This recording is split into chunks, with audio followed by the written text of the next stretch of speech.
देखें, कभी कभी हम ये सोचते हैं घर है, छत है, खाने को है, मगर सुकून कहाँ है। दीवारें तो हैं लेकिन उनमें मोहब्बत नहीं है। बातें तो होती हैं मगर समझ कोई नहीं पाता।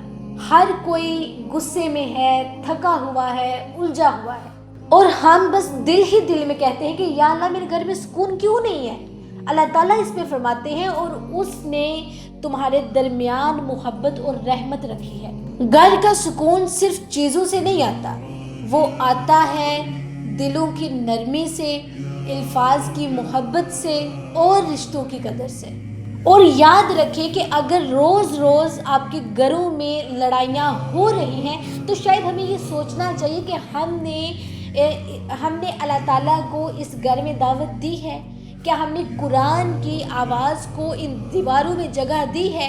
क्या हमने दूसरों को माफ़ करना सीखा है? बाज़ू का सुकून चीज़ों में नहीं बल्कि सजदे में होता है। जब रात के किसी कोने में सब सो रहे हो तो आप बस इतनी सी दुआ करें कि या अल्लाह मेरे घर में रहमत डाल दे, मेरे रिश्तों को नरम कर दे और मेरे दिल को सब्र दे दे।